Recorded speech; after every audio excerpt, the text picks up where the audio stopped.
आज हम लोग नेक्स्ट वीडियो में डिस्कस करेंगे डायमेंशन से रिलेटेड क्वेश्चन। कंपटीशन में जो क्वेश्चन आते हैं उसको कैसे सॉल्व करें और क्वेश्चन किस लेवल पे आते हैं। देखिए, फिजिक्स में एक टॉपिक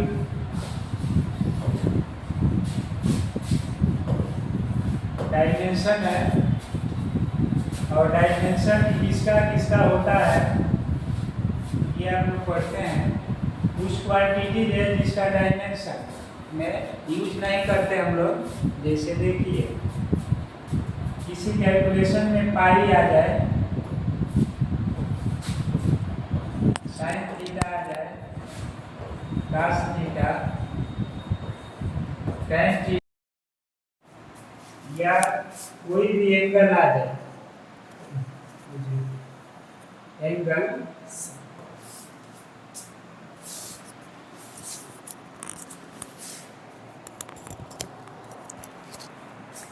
कोई भी एंगल आ जाए, उसी तरह से मान लीजिए कोई भी रेशियो आ जाए,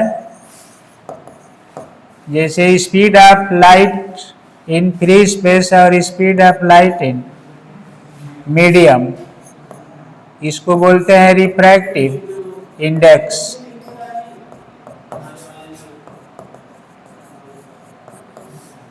तो ये प्योर रेशियो है, इसका मीटर सेकंड और इसका भी मीटर पर सेकंड यूनिट होगा, जो कैंसिल आउट हो जाएगा। तो रिफ्रैक्टिव इंडेक्स है। इसी तरह से स्ट्रेन है। तो इस तरह की क्वांटिटी का कोई डायमेंशन नहीं होगा। अब डायमेंशन नहीं होगा तो इसका फार्मूला में यूज होगा। जैसे मान लीजिए कि कोई इक्वेशन आ गया t = 2 पाई √L/g, तो 2 पाई का कोई डायमेंशन यूज नहीं करेंगे, सीधे L और g का यूज करेंगे। अगर मान लीजिए कि आपको दे दिया volume of sphere 4/3 pi R cube, तो पाई आर क्यूब का मतलब है कि ये डायमेंशन लेस टर्म होगा, तो इसका कोई डायमेंशन से मतलब नहीं है। अब जैसे कोई भी अननोन कांस्टेंट होगा, जैसे आप लोग पढ़ते हैं कि F प्रोपोर्शनल dp/dt, तो यहाँ पर F को इक्वेट करते हैं कि dp/dt, तो ये k की वैल्यू डायमेंशन लेस ले लेते हैं, क्योंकि इसका डायमेंशन और इसका डायमेंशन दोनों बराबर है। लेकिन सभी स्थिति में ऐसा नहीं होगा। अब जैसे आप रिस्टोरिंग फोर्स पढ़ते हैं, ये प्रोपोर्शनल -x, तो F = kx, तो यहाँ पर कभी कभी जो प्रोपोर्शनलिटी के बाद कांस्टेंट आता है वो डायमेंशन लेस होता है। जैसे इसको हम लोग k को यूनिट मान लेंगे, तो dp/dt, और k को बोल देते हैं कि k = 1 है, डायमेंशन लेस है, इसका कोई डायमेंशन नहीं होगा। लेकिन यहाँ पर वही k आ गया कांस्टेंट, तो यहाँ पर डायमेंशन होगा। अब ये फोर्स कांस्टेंट है और k की वैल्यू होगी mod F/x। अब ये न्यूटन है पर मीटर, यानी इसका डायमेंशन mlt-2/L, तो L कैंसिल होगा, सीधे बचेगा mt-2। और ये न्यूटन पर मीटर। सरफेस टेंशन का भी डायमेंशन होता है पृष्ठ तनाव, तो सरफेस टेंशन का भी डायमेंशन होगा। तो ऐसे प्रोपोर्शनलिटी कांस्टेंट आते हैं कभी कभी, जिनका कोई डायमेंशन नहीं लिया जाएगा, =1 कर देते हैं। और आजकल जो प्रॉब्लम बन रहे हैं कंपटीशन में, इसका ध्यान रख करके क्वेश्चन डाला जा रहा है। तो हम लोग इस तरह के प्रॉब्लम को सॉल्व करने के लिए, अभी ये सब टर्म है कि डायमेंशन होगा, तो कल बताए थे पिछले लेक्चर में कि डायमेंशन के लिए आप 5 सिंबल यूज किए थे। M था, L था, T था, K R थीटा था, टेम्परेचर का, और करंट का A था। यही 5 सिंबल यूजुअल होता है। बाकी ल्यूमिनस इंटेंसिटी है कैंडिला उसका और मोल का यूज नहीं होता है इस लेवल पर, रिसर्च लेवल में है। तो इस टॉपिक को हम लोगों को इंटर लेवल में पढ़ना है, डायमेंशन से रिलेटेड क्वेश्चन, और इस टॉपिक को हम लोग अगले मैकेनिक से जोड़ते हैं। कुछ प्रॉब्लम डायरेक्ट डायमेंशन से भी सॉल्व हो जाते हैं। अगर आपको कुछ नहीं समझ में आ रहा है और ऑप्शन है कि डायमेंशन से आप उसको पकड़ करके अपने आंसर को सही कर सकते हैं, तो उस तरह के प्रॉब्लम भी हम लोग लेंगे। तो अभी जैसे किसी चीज़ का डायमेंशन है, तो पिछले लेक्चर में हम लोग डिस्कस किए थे कि मैकेनिक्स के कुछ टर्म है, मैकेनिक्स के कुछ टर्म वेव से है और कुछ टर्म इलेक्ट्रिसिटी से है। इनका डायमेंशन आपको तो इसमें 2 ही चीज का यूज करना है और बाकी फार्मूला से आप बना लेंगे, करंट एंड चार्ज। इसमें बताया गया एम्पलीट्यूड ए, वेवलेंथ, फ्रीक्वेंसी, टाइम पीरियड, और एक बताया गया वेव नंबर। इसमें बताया गया जैसे लेंथ है, मास है, टाइम है, ये है। उसके बाद आप किसी का भी निकाल सकते हैं, एरिया, वॉल्यूम, ETC। अब आप इसको पढ़ते हैं डायमेंशन।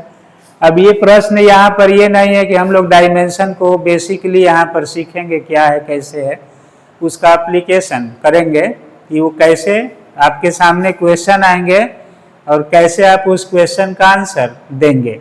तो इससे रिलेटेड हम लोग टॉपिक पढ़ेंगे। अब तो देखिए, कुछ क्वांटिटी है जो डायमेंशन लेस है, जैसे pi, sine theta, cos theta, tan theta, यह एंगल है, रेशियो है। इस रेशियो को रिफ्रैक्टिव इंडेक्स एग्जाम्पल ले लिया गया। स्ट्रेन है, change in length upon initial length. तो इनका कोई डायमेंशन नहीं होगा, तो ETC को हम लोग क्या बोलते हैं, आर डायमेंशन लेस। तो ये डायमेंशन लेस हो गया। अब इस पर कोई क्वेश्चन आता है तो उस क्वेश्चन को हम लोग कैसे करेंगे, देखिए। अब जैसे मान लीजिए आ गया क्वेश्चन कि if y equal to a sine omega t और minus kx, then find dimension of k। अब यहाँ पर यह दे देगा कि then dimension of k will be, option में ले लिया गया। तो आप कैसे इस तरह के क्वेश्चन को सॉल्व करते हैं, तो देखिए यहाँ पर y equal to a sine omega t minus kx, तो इसमें ये पोर्शन डायमेंशन लेस है। इसका मतलब है कि ये डायमेंशन लेस है और केवल इसी का डायमेंशन जो होगा, डायमेंशन ये फुल क्वांटिटी है और इसका डायमेंशन होगा, इसका भी डायमेंशन होगा। अब ये आपको पता है, जैसे पढ़ते हैं तो ये शुरू से वेव का इक्वेशन है मान लीजिए। तो इस इक्वेशन को हम लोग बोलते हैं कि ये डिस्प्लेसमेंट है। ये हमारा क्या है, डिस्प्लेसमेंट। अब इस डिस्प्लेसमेंट का जो डायमेंशन होगा, अगर ये इक्वेशन सही है तो LHS इक्वल टू RHS का डायमेंशन होगा। अब यहाँ पर चूंकि इसका जो प्रोडक्ट है ये A का, ये डायमेंशन लेस है, तो LHS अगर डिस्प्लेसमेंट है तो RHS भी डिस्प्लेसमेंट ही है। अब इसको आप लोग क्या बोलते हैं, एम्पलीट्यूड।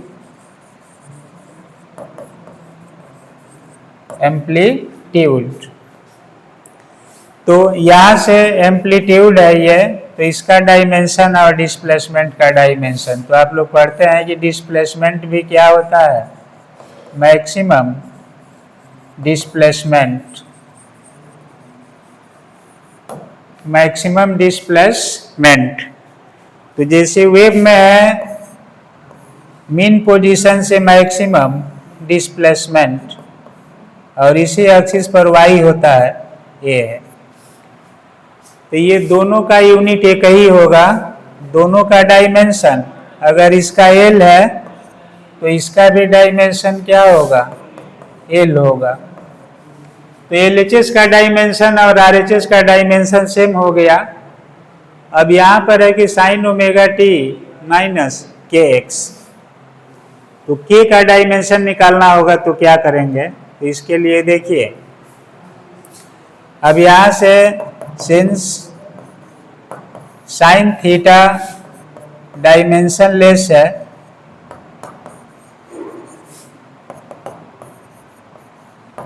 तो साइन ओमेगा टी माइनस के एक्स ये भी डायमेंशन लेस ही होगा। अब इस टर्म में जो साइन का एंगुलर कोफिशिएंट है ओमेगा टी माइनस के एक्स इक्वल टू मान लेंगे हम लोग 0, क्योंकि 0 भी डायमेंशन लेस क्वांटिटी है, तो इसको डायमेंशन लेस ले लिया। अब omega T equal to K X, तो K equal to omega T by X. अब ओमेगा इसमें क्या है, सबको पता है कि ये एंगुलर फ्रीक्वेंसी है। अगर किसी को पता नहीं है तो इतना कॉमन सेंस रखना पड़ेगा कि ओमेगा क्या है, तो ओमेगा एंगुलर फ्रीक्वेंसी है, इसका मान होता है t माइनस 1, और समय क्या है t है, और x का क्या होगा L होगा, डिस्प्लेसमेंट है या डिस्टेंस है x एक्सिस पर। तो यहाँ से हम लोगों को क्या मिला, t से t कैंसिल हो गया, तो इसका जो मान है वो L का पावर माइनस 1। अगर आप वेव पढ़ते हैं, वेव के जानकार हैं, तो इस k को बोला जाता है, k मीन्स वेव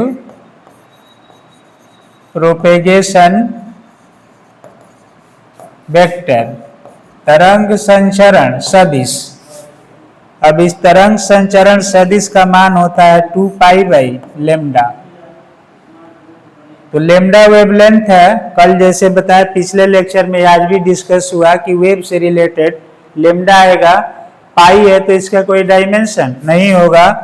अब ये 2 पाई डायमेंशन लेस है, लेम्डा का यूनिट है, जैसे लेम्डा यही होता है डिस्टेंस बिटवीन 2 सक्सेसिव क्रेस्ट, 2 उत्तरोत्तर श्रृंगों के बीच की दूरी को लेम्डा कहते हैं। तो डिस्टेंस है, इसका डायमेंशन L हो गया, और इसको भी ऊपर ले जाएंगे तो L माइनस 1। तो आप इस फार्मूला से भी k का डायमेंशन निकाले तो कितना आया 1। अगर इस तरह की टर्म है आपके सामने, ये आ गया कुछ भी, तो उसका भी निकालेंगे kx का, तो क्या होगा L का पावर माइनस 1। तो इस तरह के प्रॉब्लम को सॉल्व करते हैं। तो देखिए हम लोगों को जो क्वेश्चन है, जो वर्तमान में क्वेश्चन बन रहे हैं, कैसे बनेंगे उस पर फोकस करना है। और आप लोगों का ये परम कर्तव्य है कि जो बेसिक चीज़ें हैं उसको थोड़ा सा पढ़ें। कंपटीशन है तो आपको स्वयं थोड़ा बहुत मेहनत करना पड़ता है, क्योंकि आपको ही क्वालिफाई करना है, तो आप सबसे अधिक मेहनत करते हैं। अब उस मेहनत में थोड़ा सा टेक्निक क्या करेंगे कि आप क्वेश्चन लेवल तक पहुंच जाएं। इस समस्याओं के लिए हम लोग आपके सामने कुछ प्रयास करेंगे, और वो प्रयास आपके लिए लाभदायक होगा। तो देखिए एक एग्जाम्पल लिया गया, इसका डायमेंशन लेस टर्म कौन है कौन नहीं है। अगर इसे कंपेयर करते हैं और ये फार्मूला से कंपेयर करते हैं तो दोनों टैली करेंगे और आपका आंसर मिलेगा। तो ये के है, वेव प्रोपगेशन वेक्टर, तरंग संचरण सदिश। हिंदी में बोलते हैं इसको तरंग संचरण सदिश। अब कुछ लोग ये क्लेम करते हैं कि हिंदी इंग्लिश का प्रॉब्लम होता है, तो आप लोग हिंदी इंग्लिश के लिए थोड़ा सा वर्ड अपना स्ट्रांग करेंगे। हिंदी इंग्लिश जो भी होगा दोनों में जो कठिन वर्ड हैं उसको एक्सप्लेन करेंगे, लेकिन आपको भी कुछ मेहनत करना है इससे रिलेटेड। तो देखिए एक एग्जाम्पल बताया गया, इसी तरह से और भी हम लोग अगर एग्जाम्पल लेते हैं डायमेंशन से रिलेटेड, तो मान लीजिए कि कोई एग्जाम्पल ले लेते हैं इस तरह से कि अगर यही इक्वेशन ऐसे दिया हुआ है y equal to a e to the power kx by alpha, kx by alpha, then find dimension of alpha, find dimension of alpha. तो ये क्वेश्चन है, मान लीजिए कि आपसे डायरेक्ट डायमेंशन कुछ पूछ दिया जाता है कि जैसे प्रेशर का डायमेंशन क्या है, मोमेंटम का क्या है, प्लांक कांस्टेंट का क्या है, तो ये सब आप डायरेक्ट लिखते हैं। लेकिन अब आजकल के पेपर में ऐसे प्रश्न आ रहे हैं, एक दो डायरेक्ट भी रहते हैं लेकिन ऐसे भी प्रश्न आएंगे, थोड़ा सा कंसेप्ट का ही यूज करेंगे। तो देखिए यहाँ पर y equal to a e to the power kx by alpha. अब इसमें दिया रहेगा जैसे यहाँ पर find dimension of alpha where k is, अब इसका नाम दे देगा कुछ ना कुछ, वेव वेक्टर, मान लो वेव वेक्टर बोल दिया, तरंग सदिश या तरंग संचरण सदिश। तो अल्फा का क्या होगा, तो आपको ये याद रखना है कि LHS का डायमेंशन, LHS y है, डिस्प्लेसमेंट है L है, तो RHS का भी डायमेंशन L ही होना चाहिए। तो L होगा क्योंकि ये एम्पलीट्यूड है और ये डिस्प्लेसमेंट है, तो दोनों का L ही हुआ। अब यहाँ पर ये आपका टर्म क्या है, एक्सपोनेंशियल है, ध्यान दीजिए। अब ये टर्म जो है e का पावर kx बाई अल्फा, ये प्योर मैथमेटिकल टर्म है, प्योर मैथ का टर्म है ये, और इसका कोई यूनिट नहीं होता है। दूसरा कंसेप्ट है ये यूनिट लेस है। तो आप जो प्रयास है करेंगे कि डायमेंशन को अधिक से अधिक फार्मूला से निकालना सीख लेंगे और उसके रिलेटेड क्वेश्चन को कैसे करना है।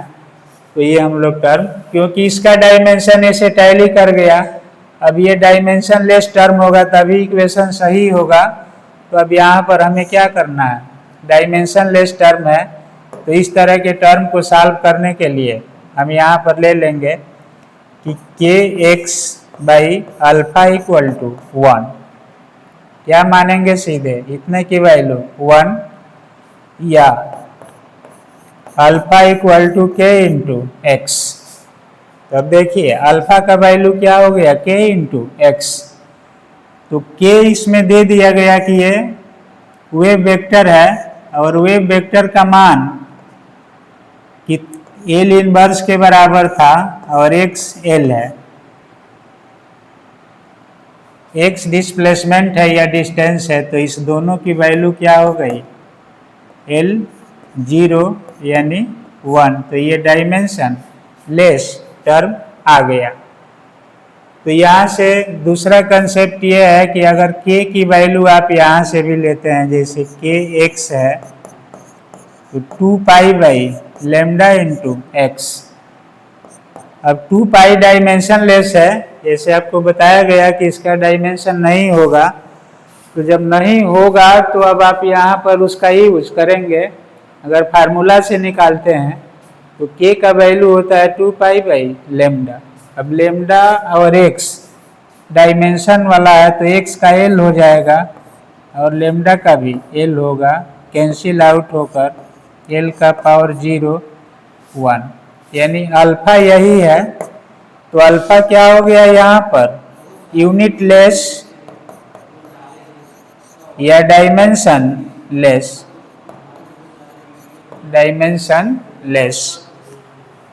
तो ये सब टर्म आते हैं, तो इसको आप लोग इस तरह के क्वेश्चन पर फोकस करेंगे। मेरिट में आना है तो कुछ आप लोगों को यूनिक चीज़ों पर भी पकड़ बनानी है। बेसिक तो आना ही चाहिए, अगर बेसिक से थोड़ा सा लेवल बढ़ाएंगे तो इस तरह के भी क्वेश्चन आप आसानी से कर लेंगे इजीली। अब देखिए, इसी तरह से मान लीजिए आपको निकालना है प्लैंक कांस्टेंट का डायमेंशन क्या होगा। मान लो कोई एग्जाम्पल है कि एच का डायमेंशन क्या होगा, एच प्लैंक कांस्टेंट है तो क्या होगा। तो सबसे पहले आप लोगों के सामने एक फेमस फार्मूला है E equal to h nu. तो ये सबको याद रहता है क्योंकि ये फिजिक्स के लिए बेसिक ओरिजिन है और ये हर क्लास में लगभग आ जाता है। E equal to h nu, छोटे से लेकर बड़े तक।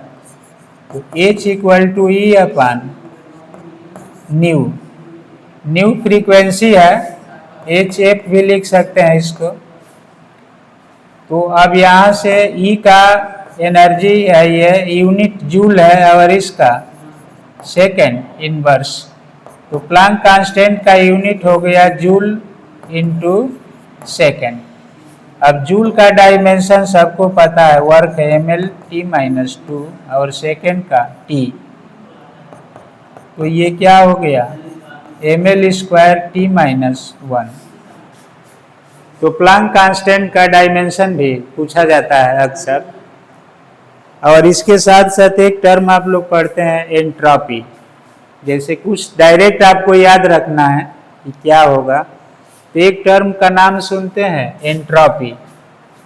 एंट्रोपी का भी डायमेंशन अक्सर पूछा जाता है कंपटीशन में कि एंट्रोपी का डायमेंशन क्या होगा। और जब थर्मोडायनेमिक्स का कंसेप्ट पढ़ेंगे हम लोग, तो एंट्रोपी से रिलेटेड एक दो क्वेश्चन हैं जो अक्सर पेपर में आए हुए हैं, सब जगह आए हैं।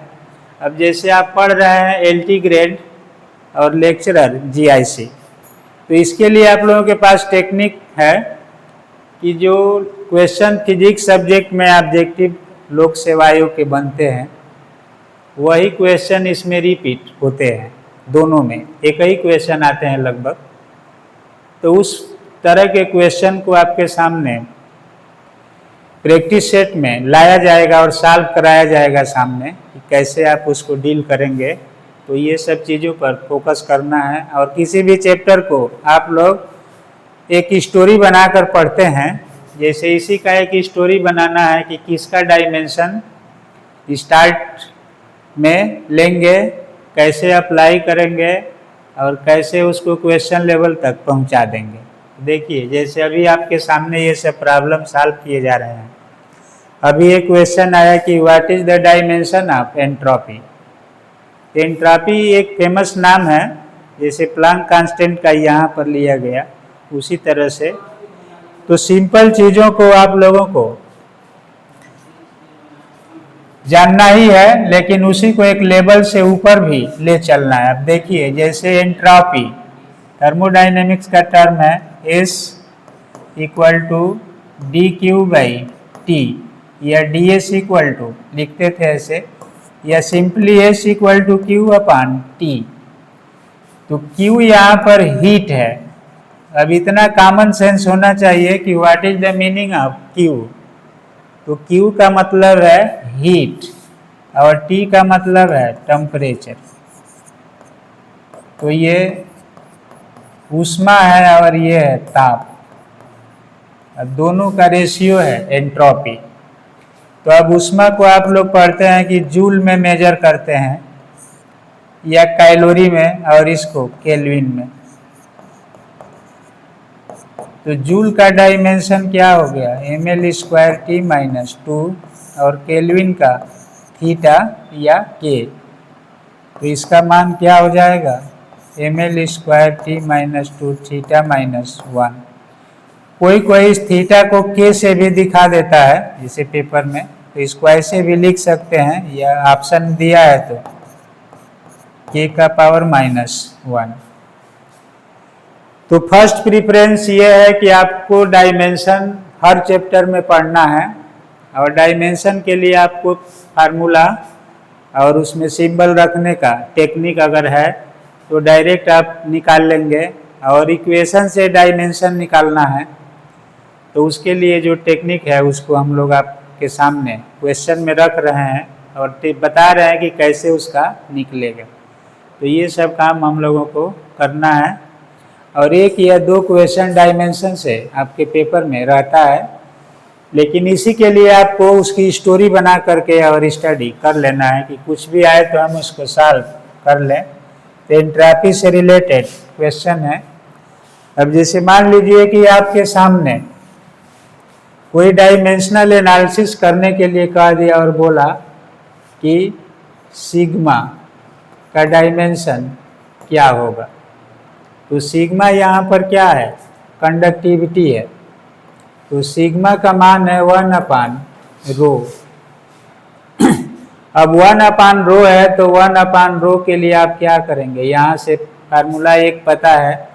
अब रो की वैल्यू क्या होती है, RA/L। अब ये L ऊपर चला गया तो RA हो गया यहाँ से। अब R का पता नहीं है तो R के लिए क्या करेंगे, R को लिख सकते हैं V/I।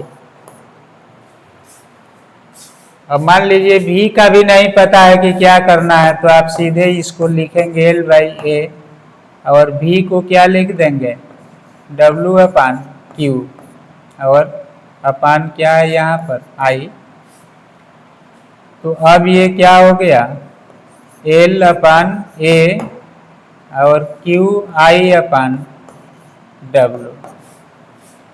अब ये बेसिक में आ गया। अब इसका L है, इसका L स्क्वायर है, Q का AT है और इसका A है, अपान W का है ml स्क्वायर टी माइनस 2।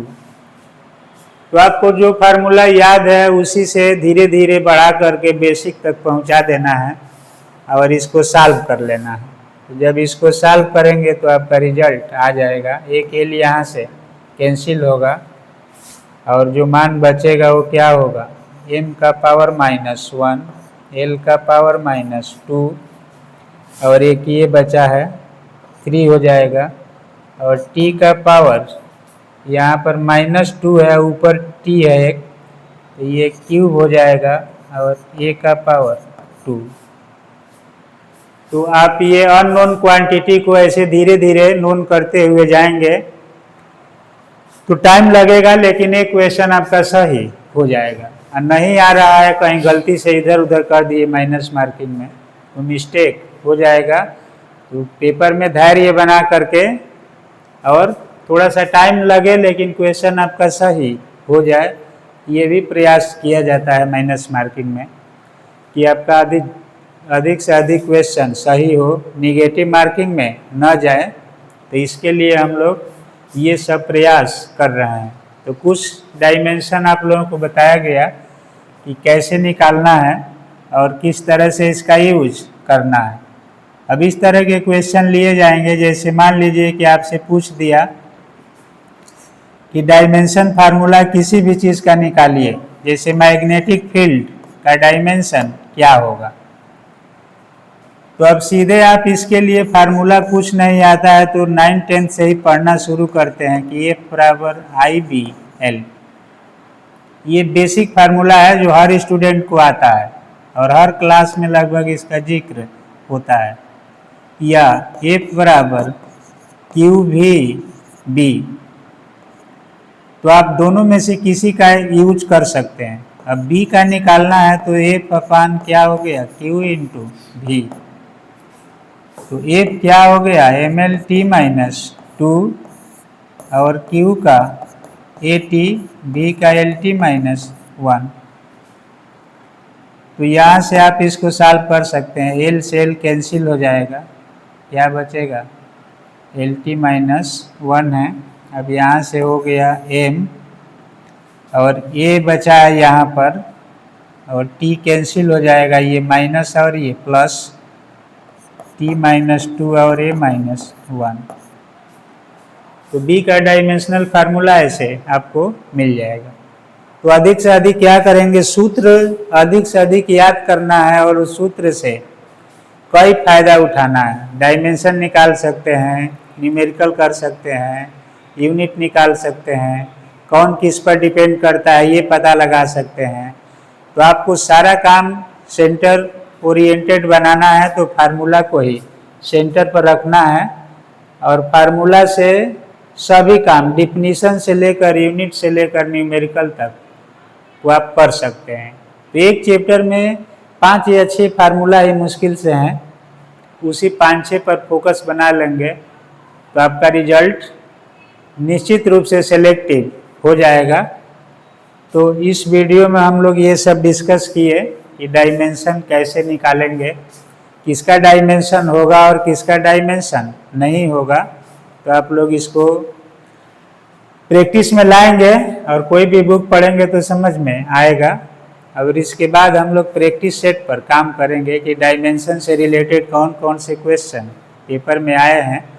अगर 2-4 साल का पेपर सॉल्व कर लें तो आप लोगों को एक कंसेप्ट गेन हो जाएगी।